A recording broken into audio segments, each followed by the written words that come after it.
Fairfax. Everything from Pentagon City to Bailey's Crossroads, with down to 4 Mile Run and up to Route 50 in some parts. There are 108 languages spoken in my district, 58 languages spoken in my local high school, Wakefield High School. The fact is that when you tell that to some folks down in Richmond, their heads explode. They have no concept of it. One delegate in my freshman class actually said, there ain't about 100 languages spoken in the world, son. At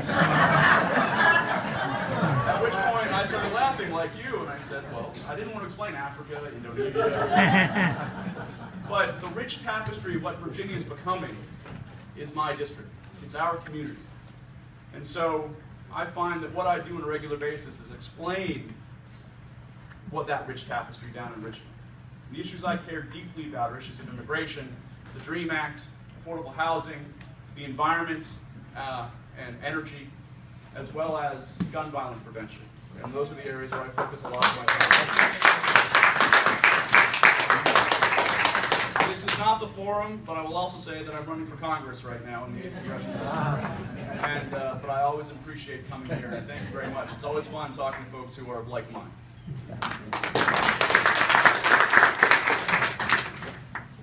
My name is David Bulova. I'm not running for Congress, although I'm sitting between two folks who are. I represent the 37th. Right. I'd have to move, but anyways, I represent the 37th House District, which is the city of Fairfax, and then stretches out the I-66 corridor to take up parts of Centerville. I'm a member of St. Mary's of Sorrows Catholic Church with Bruce Nielsen, and that's really kind of been the inspiration for my getting involved with SALT. I think what you'll see from up here, a lot of us get involved in issues based on what committees that we're involved in. I sit on agriculture, Chesapeake and natural resources. My professional background is in water resources management and Chesapeake Bay protection. And for me, it's not only a good business thing, but we have a moral obligation to protect our natural resources for future generations. I sit on the education committee down in the General Assembly, and I also sit on general laws, which just sounded like the most awful thing on the planet when I was first appointed to it. And I thought, what could I have possibly done wrong for something as boring sounding as general laws? Actually, Dick Saslaw said, wow, how'd you get on general laws? The reason why it's so important is that we deal with housing issues. I am on the housing subcommittee. We work very closely with housing opportunities made equal. We've made some good progress on that over the last couple of years. Again, environmental issues, human trafficking is a big passion of mine. I've worked on that for a number of years, as well as consumer protection issues. If we talk about system change, the way we can really change the system and make some good down there is redistricting reform. We are gridlocked because we're making a run at it for this next time coming up. So if you ask the question, I can give you some more information about what's being done about that. Well, good morning, everyone. I'm Delia Patrick Hope. I represent Arlington County. I do want to acknowledge the strong leadership of John Horsch. It's always delightful to come and John's presence and you all that attract. I mean, I'm the co-chair of the Virginia Progressive Caucus. I founded the Virginia Progressive Caucus. SALT and progressives in Virginia are very like-minded. My interests are generally stem from helping people with disabilities. Certainly, we're going to talk, I hope, a lot about Medicaid expansion, the Affordable Care Act. I'm a healthcare attorney. And also, a lot of my interest involved in working with you all on prison reform. I've worked a lot with Virginia Cure, and we've made a lot of progress. There's a lot of good reason to be very hopeful with this administration, particularly Attorney McAuliffe at the helm. I think a lot of good things are going to come for progressives in the next 4 years, and SALT's going to be at the cutting edge on that. So thank you all for inviting me, and I'm delighted to look forward to your questions. Thank you. Hi everyone, my name is Mark Heeman. I think, except for Ken Plum, anybody who's not wearing a tie is running for Congress.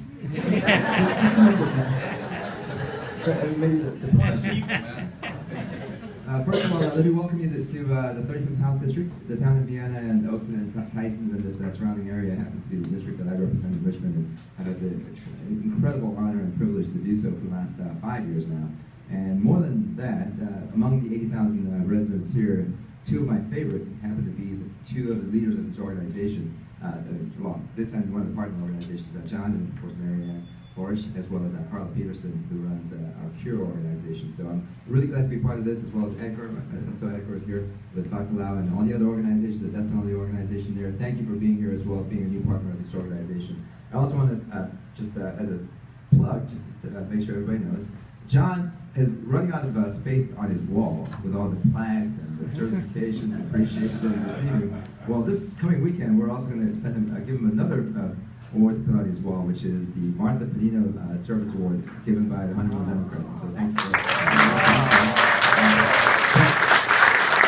The reason that it's important is because all of us on this side of the table here, we all work in various different capacities as your state legislatures, as well as private citizens, and without day-time jobs and all. So we don't have the time and effort and the energy to be able to devote to these issues full-time, focused. Even if somebody paid us, we probably wouldn't be able to do it full-time because of the time that it takes.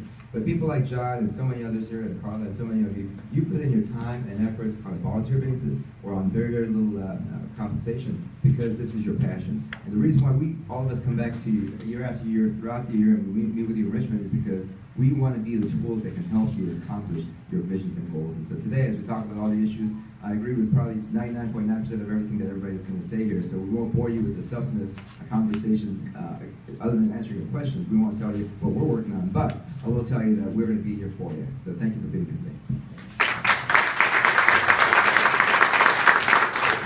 Good morning, everyone. I'm Delegate Ken Plum. I'm from next door in the 36th district. That's the greater Reston community. It's always a pleasure to come here after each legislative session and see you beautiful people. You know, I've been at this a long time, and what motivates me, sometimes people say, what motivates you to stay at this so long? And it's because of people like you who represent such critically important issues that I'm happy to work with you on those. What is it that I'm interested in? Well, you listed most of them on your program. Inequality, safety net, children and family, prisons and reentry, death penalty, immigration, and I'm going to add to that health care, gun violence, environment, and on redistricting, which is a key element to how we change the legislature around and in fact bring about some of the change that's necessary in society, is through a nonpartisan process.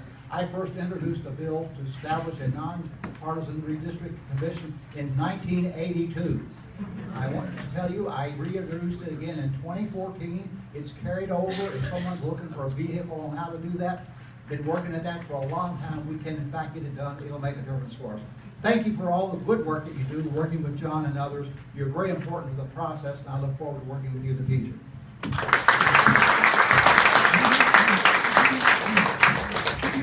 What we've just done here is a round robin of self-introductions, and I'd like to just skip to the next part of the program and call on Senator Howell not only to introduce herself, but to make her major remarks. We want to limit the legislators for their remarks to 5 minutes, and we have a timekeeper up here. And we'd like to know, Senator Howell, what is it about people that want to take away health care from so many people that need it? And if you're on the MERC, the Medical Innovation and Reform Commission, and if you give us some views on where that's going and what's happening with the budget, I'd sure appreciate it. Good morning, everybody. It's just great to be with you today. I guess I will morph with introducing myself and then talking on the subject. I'm Janet Howell. I represent the 32nd Senate District, which is Reston, the area along the Fairfax Parkway all the way to Route 50. It's also Hunterville Corridor, part of McLean, all of Tyson's, and Arlington going into Ballston. 200,000 great people in that district. I've been in the Senate for 23 years now, and with seniority, at least in the Senate, comes a lot of responsibility. So I am currently embroiled in the middle of 2 of the bigger controversies. I'm one of the budget conferees. We're the ones who negotiate the budget at the end of the cycle. And I'm also, as John said, a member of the MERC, the Medicaid Innovation and Reform Commission. The MERC was set up a year ago as a way for us to achieve Medicaid expansion. Even a year ago, we knew we were heading to an impasse, and we tried to figure out a way to work through that. And the MERC was set up, its purpose, and it's quite explicit in the budget, is to review reforms, and when reforms are made, to then move forward with Medicaid expansion. And the way that was to be done was for 5 senators and 5 House members to meet, oversee these reforms, and then vote as to whether or not they were achieved with the majority of the Senate and the majority of the House members then moving it forward. We got screwed. Quite frankly, we got screwed because the Speaker of the House put on 5 opponents of expansion, and even though we did perform all of the reforms that were laid out to be done, they are adamantly against moving forward. So we are now at an impasse, and that impasse is totally impacting the budget as well. How can you pass a budget when 20% of it is Medicaid and you have no resolution on Medicaid? And where the money that would be coming in from the federal government would free up money that we could also spend on public education, public safety, and other initiatives that are important to the people of Virginia. One of the most important this year, of course, is mental health and programming for mental health services. You know, Governor McDonald put in $32 million in additional funding for mental health services. The House put in $10 million more than that. The Senate actually put in $20 million more than that. So the Senate's up to about $50 million in increased funding for mental health over 2 years. If we take Medicaid expansion, we will get $202 million each year for mental health. So from the perspective of those of us who were budget conferees on the Senate side, and Senator Sasslaw is one, there's no way we can do a budget without resolving this impasse. And so we're going back to Richmond on Monday. We'll be there for a while. Those of us who were the conferees, I believe we're the only ones here, yes, who will be there several days a week trying to resolve this. We've come forward with a plan called Marketplace Virginia. I think all of us here would have preferred just pure Medicaid expansion. That's never going to happen. That's not going to happen in Virginia. So we came forward with an alternative that has the support of the religious organizations, the business organizations, the hospitals, the editorial writers, and most community members. And we are determined we're going to provide health care coverage, quality health care coverage for up to 400,000 Virginians, most of whom are working. Thanks.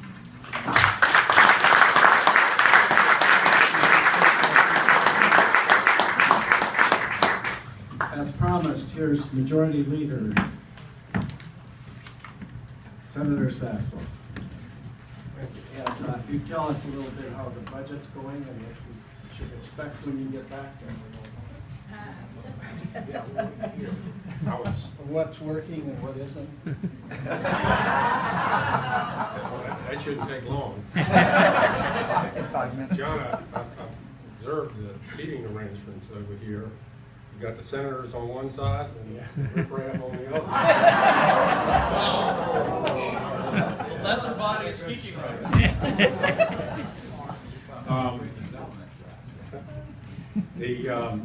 You know, you'll hear a lot more after we leave on things like Sunday hunting.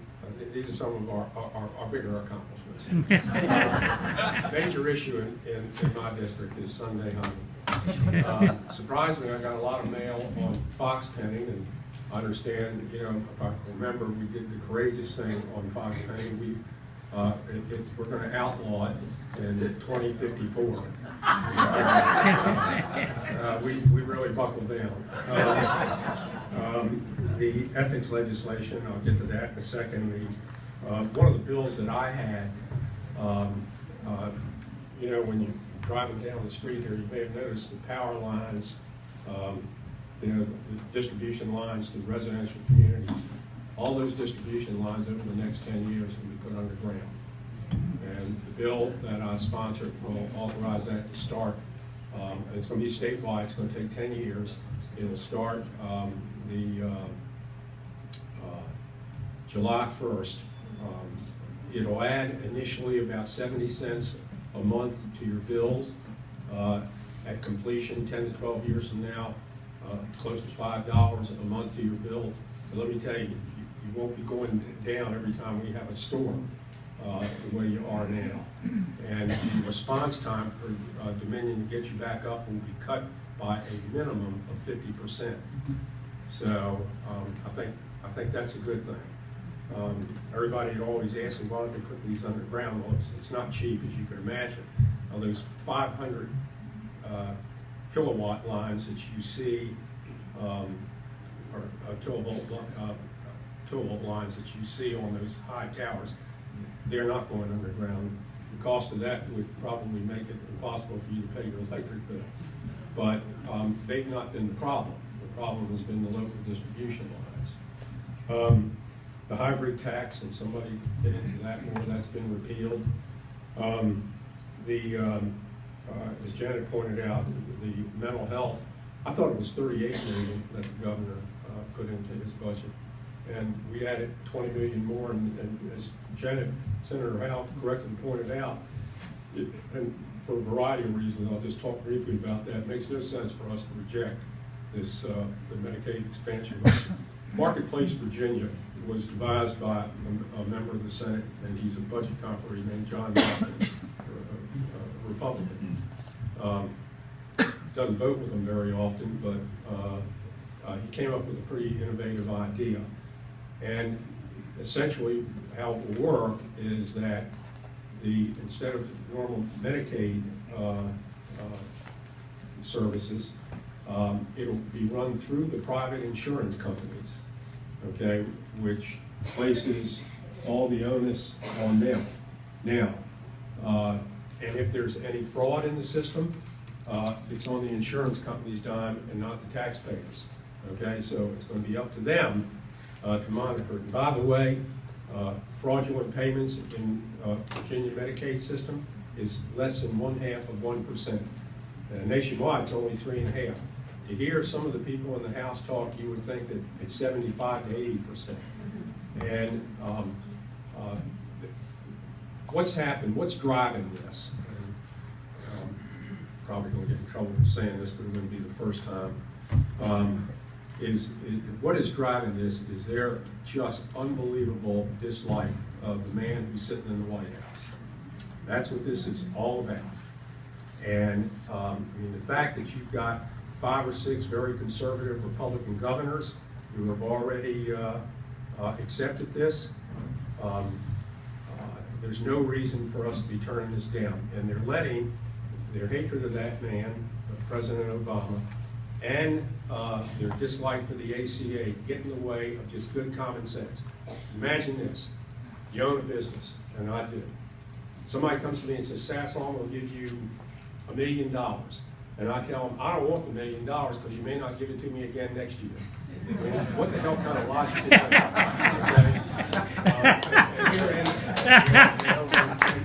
And herein lies the problem, okay? Is that they're not thinking. Finally, I'll finish just a minute. On the ethics, we passed a pretty thick bill. You know, and I've told people before, you can legislate reporting guidelines, you can't legislate ethics. I mean, you just can't either. And I've been in the General Assembly longer than some of these people have been alive. But every incident that's ever come to light, that's been in the newspapers, and I know some that never did, but every one that ever came to light never involved a lobbyist, a campaign contribution, or a gift. You had a gift involved with the governor's situation, but in all the other ones, didn't involve a campaign contribution, a lobbyist, or gift. It was all in their private lives. Their private lives is what got them all into trouble. We had one guy pilfered money from a kid belonging to a bicycle club, and he was embezzling money. I mean, things like that didn't involve a lobbyist. So we strengthened the reporting guidelines, and one of y'all can get into more detail. But keep in mind, okay, you can't legislate honesty. If you could, we could close the courts, okay? But you can't. We have an ethics advisory commission that we set up. That's fine, but I got simple policy. You know, and the purpose of this is you can ask, you can go to them and, you know, ask whether you're going to do something that fall within the guidelines or not. If you got to ask, you got a problem. You know, it's like buying, like J.P. Morgan said about a yacht. You got to ask, you can't afford it. You got to ask somebody, does this step over the line or not? Don't do it. Okay? That's the simplest way. So this is, these are the major things that we've done. One other thing, I can tell you, it ain't gonna be me that caves on this budget thing. I can tell you that, and it ain't gonna be.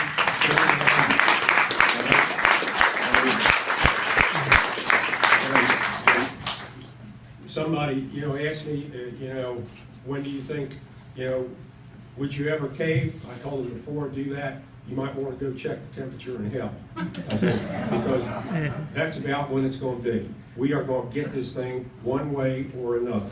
Okay, thank you all very much.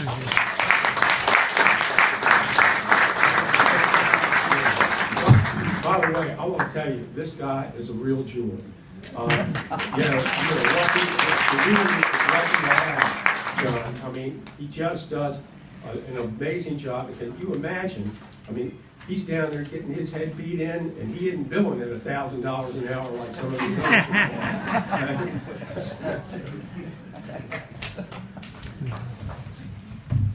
The thing that puzzles me about it is these people that don't want to take Medicaid funding because it might be, the federal government might renege, then why do they take transportation funds? Why do they take all these other federal funds? 23% of our budget. 23% of the budget. Why do they accept that? So it just doesn't add up. It just doesn't make sense. I'm just dying to get into some questions for these folks, but I have two other people that we have to hear from first because they made a commitment to come here. They had other commitments, but they made a commitment, extra commitment, because if we could get them in, and I promised to do that. So Delegate Hope, he's the founder and the chairman of the Progressive Caucus, which is an amazing group of